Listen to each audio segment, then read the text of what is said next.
Friends, today I am going to tell you about a new topic on conservation of indigenous animal genetic resources. So, before coming to the actual topic, first of all, we should know what is conservation. So, conservation is a sustainable use and management of natural resources, including livestock resources. That means कि with conservation you have to make an effort to save our livestock genetic resources along with its sustainable use. So we have to manage our genetic resources in such a way so that we can use it sustainably.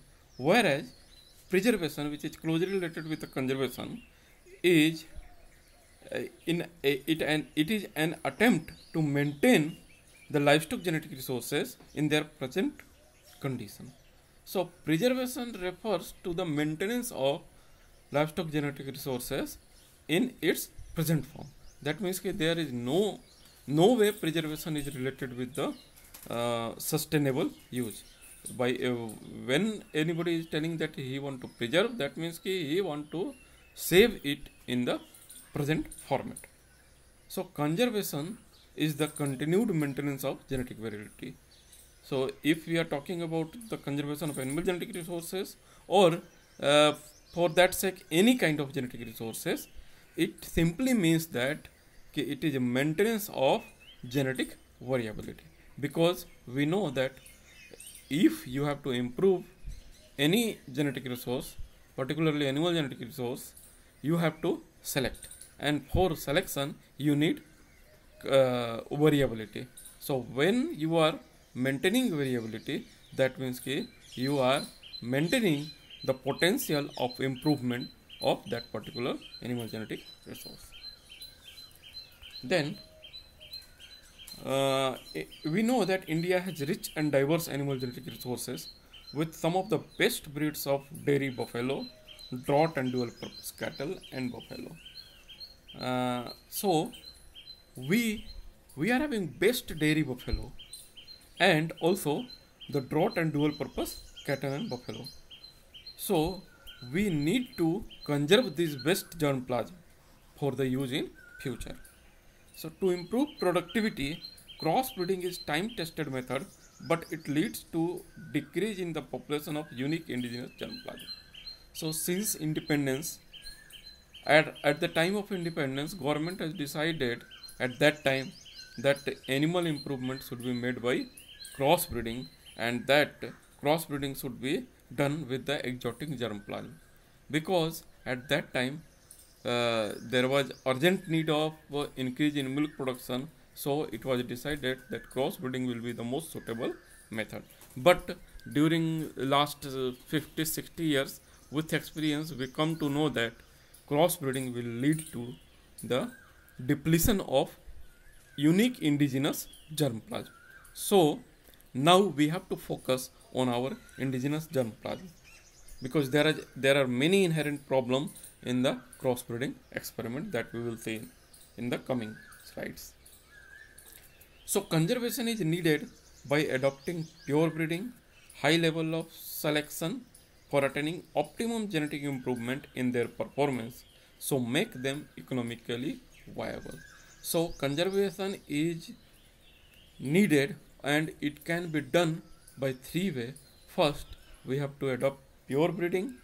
Second, we have to improve those germplasm with high level of selection, and doing this you have to make these indigenous animal economically viable so that farmers can adopt it. Then coming to the point why conservation is needed. So conservation is needed for genetic insurance. Genetic insurance means at the time of need, suppose there is threat to our livestock genetic resources in country, suppose there is a new disease, introduction of new disease, or there is sudden change in the climatic condition. So these crossbred animals will be highly susceptible to any kind of tropical diseases as well as the climatic condition prevalent in tropical countries.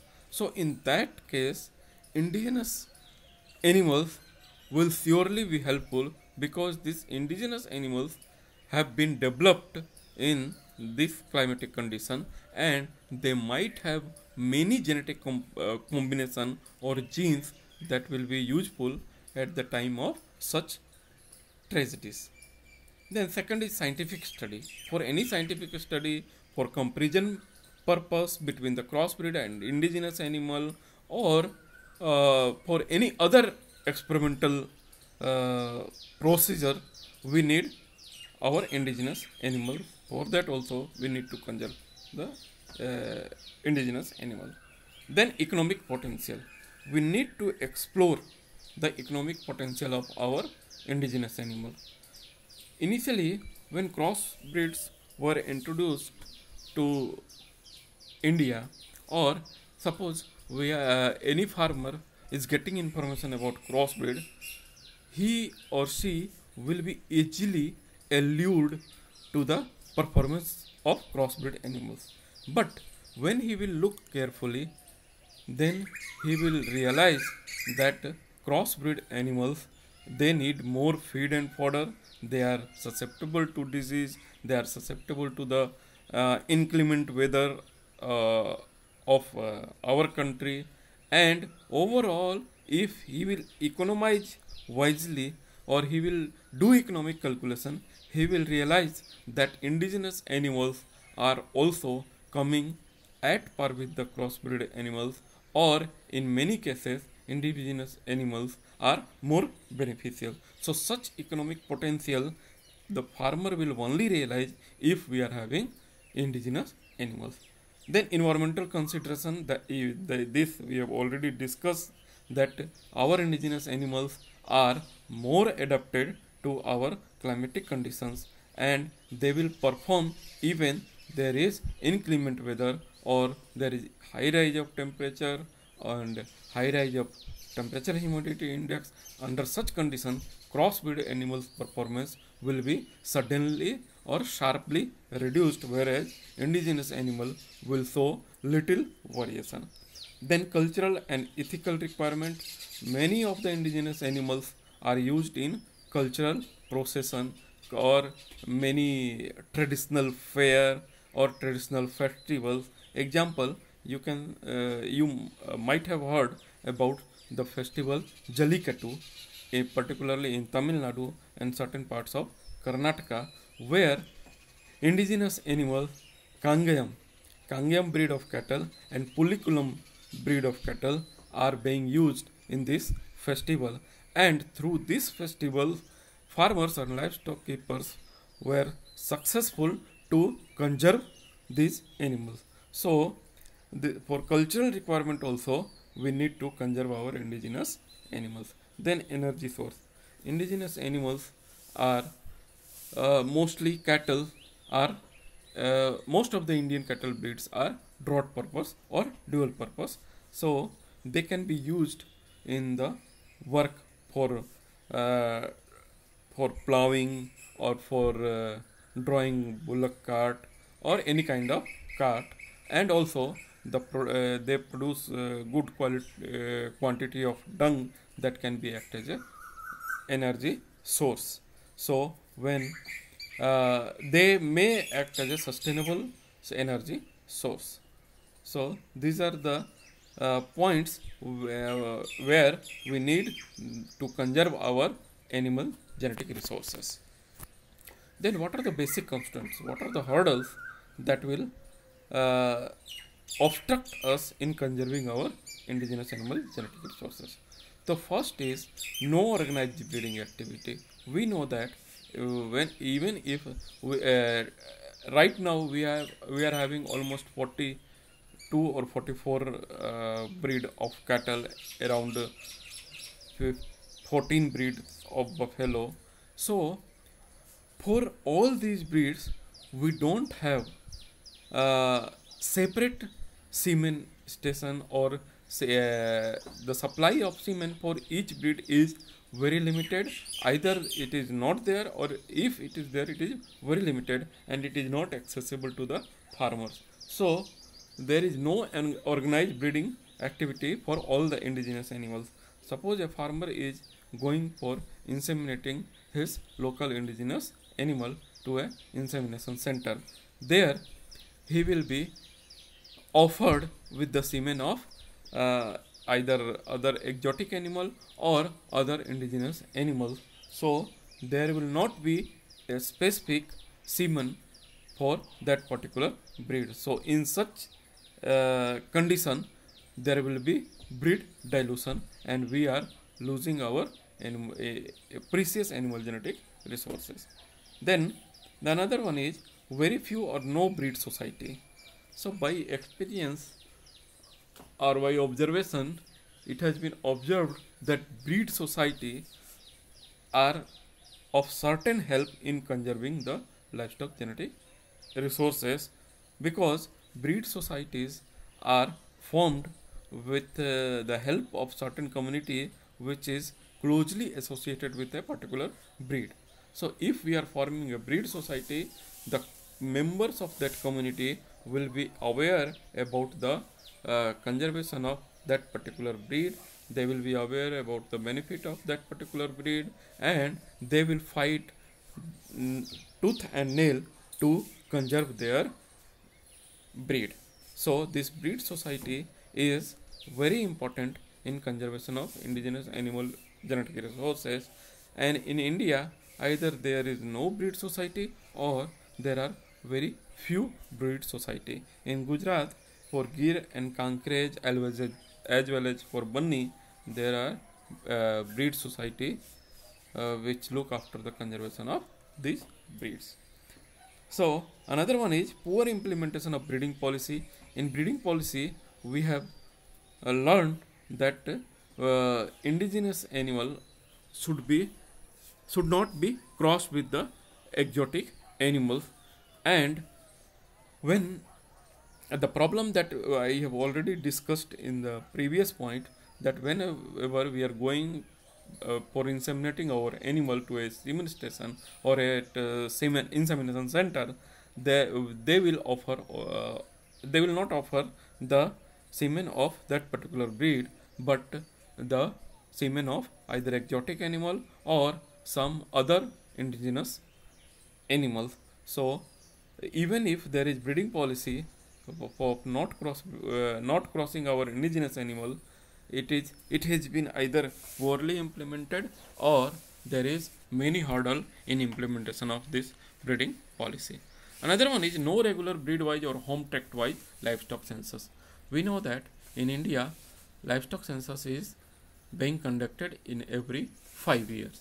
So it was thought that why we should not conduct breed wise survey, so that we can know the actual position of our breeds, their number, their production environment, their breeding tract, so that we can make suitable conservation strategy. So it was started in 2007, but there were many problems associated with it, and then that breed-wise survey was not that much successful as it was expected, but still efforts are going on, and in coming days we can see the breed-wise survey, and through this the data obtained will be utilized for the conservation of making a strategy for conservation of indigenous animal genetic resources. Then coming to the principles of conservation. So we for conservation there are few principles. The first one is population size. So population size should be optimum, so that there should not be any risk of extinction of that particular breed. We know that if population size is less, there is more chance of inbreeding, and inbreeding has its own problems. Then characteristic of the stock, it should be pure in breed characteristics and should have some special traits. So whatever animal we are planning to conserve, they should have certain unique characteristics, as well as the animals that we are planning to conserve should be true to the particular breed characteristic. That means we should not save a kind of animal which is not true to its breed. Then third is the environmental condition. So we should always go for conservation of locally adapted breeds, and it should not be like that. If we want to conserve a particular animal in North Gujarat where temperature is high, we should not conserve here a animal which is locally adapted in the Himalayan region, because the animal which is locally adapted to Himalayan region will not be performing well in the climate of North Gujarat or the climate where temperature is high. So we should make effort to conserve the animals who are locally developed from centuries. Then another is the breeding method. The genetic merit and diversity should be maintained. So breeding method should be adopted in such a way that the genetic merit of the animal and its diversity should not be compromised. So we have already learned about the breeding method. That means it includes selection strategy and mating strategy. Then coming to the various methods of conservation. So there are mainly two methods of conservation: in situ conservation and ex situ conservation. So in situ conservation means maintaining of live animals in their native tract. Maintaining of live animal in their native tract. And this kind of maintenance can be of two types. First, the maintenance in institutional herd or in government herd, and second is the maintenance of the live animal to the farmer's doorstep. So the property is that it is this method is quite costly affair, because we have to maintain live animal, that too at farmer's doorstep. It will be a costly, because we have to incentivize the farmer to keep those animals. So minimum population size of breed such that should be such that inbreeding level should be maximum 0.2% per year.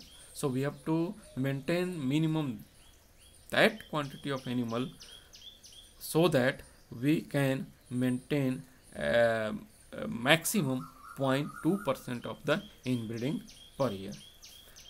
So there should be certain minimum number of animals. Then third, it involves the maintenance of live population of animal in their adaptive environment. So that this point already we have covered. So these are the properties of in situ conservation. Next we will see that there are two methods of in situ conservation. So what are those two types? The first is the active in situ conservation, and second one is passive in situ conservation. So active in situ conservation, it will be done through animal breeding program and can be done at organized farms under the control of government to ensure purity of breed. So I have already told you that in situ conservation can be done at the government farm or institutional herd. Example, the example livestock research station of our university at Dantewada.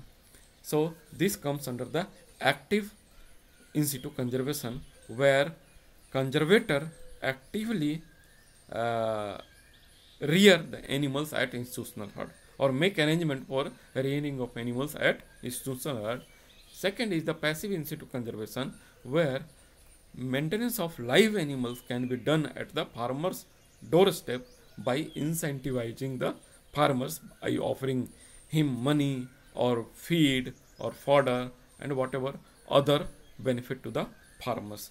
So here there is high risk of loss, because farmers may also sell the animals, or he will no longer be interested in rearing that particular animal.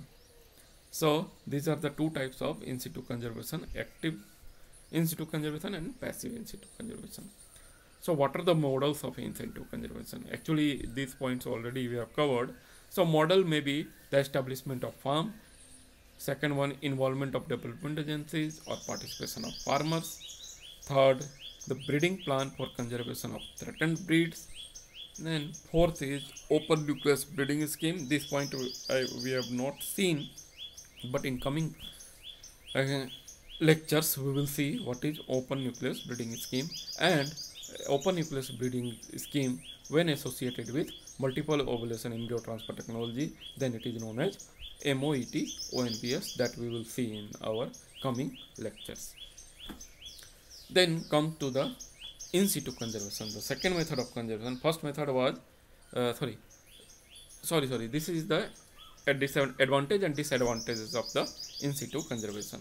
So what are the advantages? Now after knowing the in situ conservation, we can say that in advantages, animals are still being utilized. So the first and foremost benefit is that even we are conserving animal, still we are utilizing the animal. If it is at farmer's herd, farmer is utilizing all the benefit of the animal. If it is institutional herd, also the institution is utilizing all the benefit of the animal. The performance characteristic can be properly recorded and evaluated. So when we are maintaining live animals at farmer's doorstep or at institutional herd, the recording of that performance of that particular animal will be easily conducted, or it will be easily recorded and evaluated.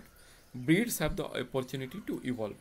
So by this method, breeds are having greatest opportunity to evolve and to increase its number, because it is in the native trait itself.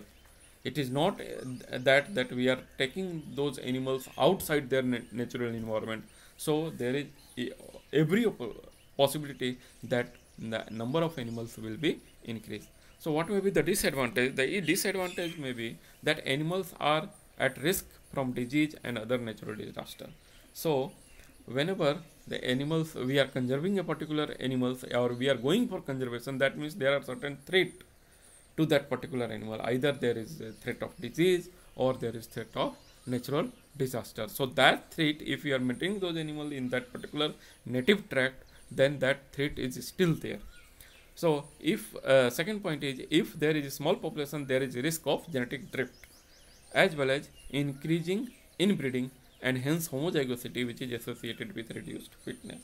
So if the number of animals is very low, there will be possibility of genetic drift. There is also possibility of inbreeding, which will increase homozygosity, and that will finally reduce the fitness. And if fitness is reduced, the number of animals will be further reduced. And the next point is, the less productive animals will be costly to maintain. So if we are keeping those animals at farmers herd or at institutional herd, if the animals is less performing, or they are not able to produce any kind of milk, or very few amount of animal produce, then farmers, it will be very costly, because we have to give incentive to farmer with heavy amount or with more amounts. Whereas if we are maintaining these animals at institutional herd, also it will involve more cost. So this is costly affair. Then second method is ex situ conservation. So first was in situ conservation, and this is ex situ conservation.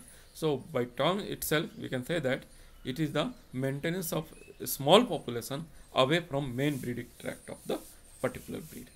So here what we are doing, we are taking animals from their breeding tract, and we are maintaining that animals to other place, or either animal or any part of animal. So this method is of two types. First is in vivo ex situ conservation, and another is in vitro ex situ conservation. So in vivo ex situ conservation means there should be organized herd outside breeding tract, out of environment in which it was developed. So example is livestock breeding park, herd at research institute, bull mother farm, state-owned livestock farms, zoo, or breeding parks. So here, suppose the kangaroo is on the verge of extinction. So what government of India will do? The government of India may decide that few kangaroo animal, either 50 or 10 or 100 animal, should be taken out from this area, and it should be maintained at either at IVRI or at Central Institute for Research on Cattle, Meerut. So this kind of conservation is in vivo in situ conservation.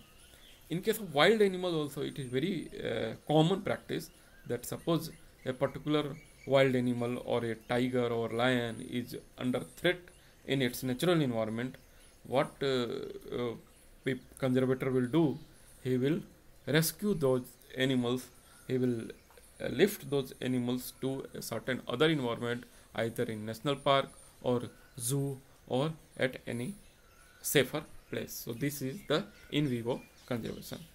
In vitro methods of ex situ conservation involve, it refers to the conservation of a conservation external to the living animals, that is in artificial environment under cryogenic condition. So this is the conservation of animal genetic resources other than living system, that means under cryogenic condition. What is cryogenic condition? You all well know.